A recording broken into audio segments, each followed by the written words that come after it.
नमस्कार मित्रों, मैं एसवी भारद्वाज आपका स्वागत करता हूं। दोस्तों, आज हम बात करने वाले हैं शनि, मंगल और सूर्य की युति से वर्ल्ड वार की संभावनाएं कितनी बनती हैं। जी हाँ दोस्तों, आपने सही सुना। हम बात करेंगे यहाँ पर वर्ल्ड वार होने की कितनी संभावनाएं हैं।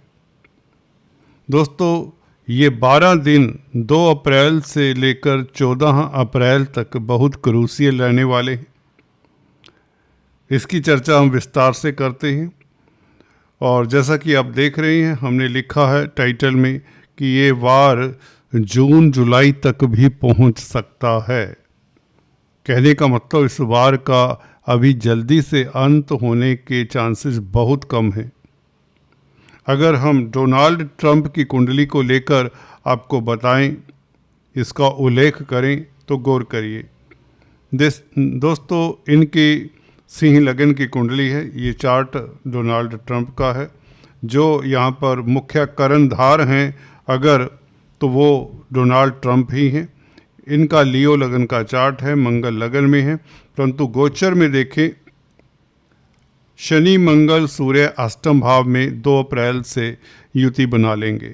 मीन राशि में ये 3 ग्रह ये ट्रांजिट में शनि सूर्य अभी इकट्ठे हो चुके हैं। मंगल 2 अप्रैल से कुंभ राशि से निकलकर यहाँ पर आ जाएंगे। राहु और बुध को पीछे छोड़ जाएंगे और केतु भी इनके ही लगन में मंगल के ऊपर से गोचर कर रहा है, तो ये भी प्रभावित करते हैं। राहु केतु भी इनको, और केतु 29 मार्च से अपने ही नक्षत्र में आने वाला है। देखिए, क्रूर ग्रह अपने नक्षत्र में हो तो और क्रूर ग्रह के ऊपर से गोचर करें तो ये अच्छा योग नहीं है। डोनाल्ड ट्रंप की कुंडली में मंगल के ऊपर से केतु का गोचर होगा 29 तारीख से, जो अपने नक्षत्र में मघा नक्षत्र में होगा।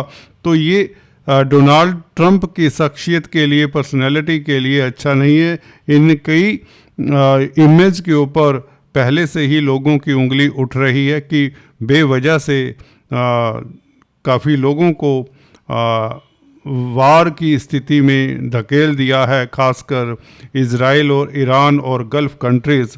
और इसमें मैं आपको बताना चाहता हूँ, रशिया और चाइना भी खुलकर इस वार में इन्वॉल्व होते दिखते हैं।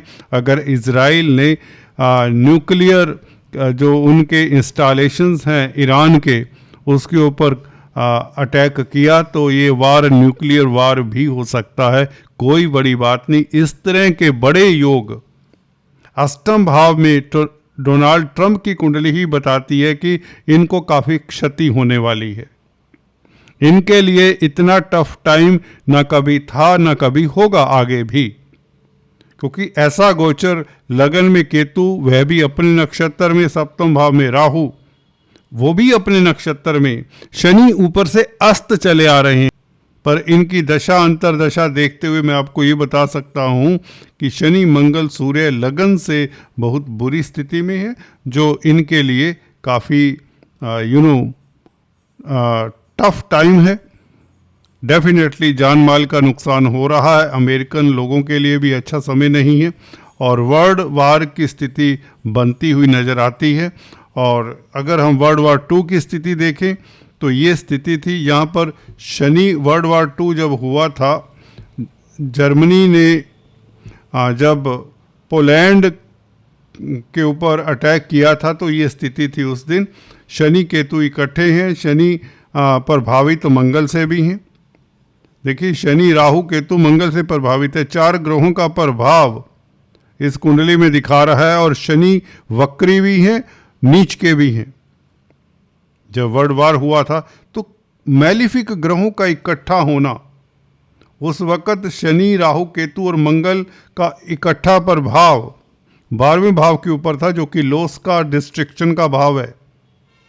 सूर्य के ऊपर भी कहीं ना कहीं मंगल की अष्टम दृष्टि है।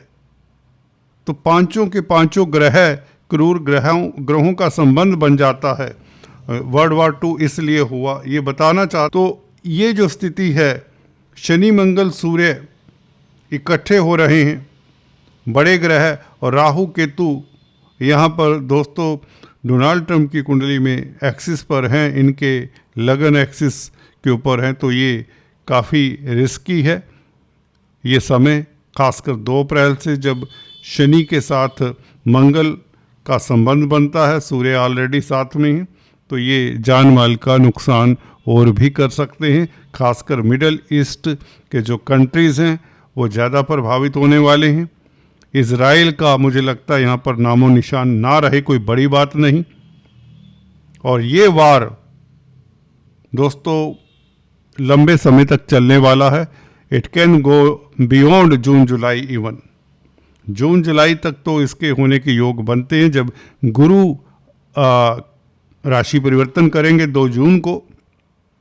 2 जून को राशि परिवर्तन करेंगे। अभी गुरु आपको बता दें मिथुन राशि में गोचर कर रहे हैं, तब ये डोनाल्ड ट्रंप के लिए उच्च के हो जाएंगे, 12वें भाव में परंतु इसकी दृष्टि गुरु की यहाँ से कर्क राशि से शनि के ऊपर रहेगी। मंगल सूर्य तो चलिए आगे निकल जाएंगे, तो यहाँ पर स्थितियाँ कुछ बेहतर हो जाती हैं जब शनि और गुरु का संबंध बन जाता है। और गुरु अतिचारी भी हैं, तो मुझे नहीं लगता कि वर्ल्ड वार हुए बिना इस बार कोई रह सकता, कोई रोक सकता वर्ल्ड वार को, तो मुझे कोई नहीं लगता। क्योंकि सभी को ये है कि अमेरिका को वीक करना है। चाइना भी चाहता है, रशिया भी चाहता है कि अमेरिका वीक हो, कमज़ोर हो, क्योंकि इसके बेसिक एनिमी है, कोई मित्र नहीं आपस में। डिप्लोमेसी के हिसाब से देखें तो अमेरिका फंस चुका है, इस बार से बैकआउट भी नहीं कर सकता। और रशिया ओपनली ईरान के साथ आता हुआ दिख रहा है, तो मुझे लगता है कि who will save the Israel now. Israel को सेव करना थोड़ा टफ लग रहा है, और अमेरिका अगर पीछे हटता भी है तो ही किसी तरह का राजीनामा हो सकता है, सरेंडर करना पड़ेगा अमेरिका को, मुझे ये लगता है। अगर नहीं करते तो ये वर्ल्ड वार होगा ही होगा।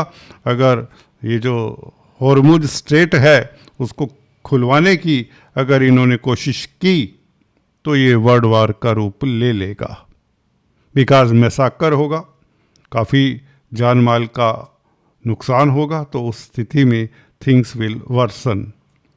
एनीवेज, आपको कैसा लगा वीडियो कमेंट करके ज़रूर बताएं, और किस तरह के वीडियो आप देखने चाहते हैं ये भी आपसे जानना चाहूँगा।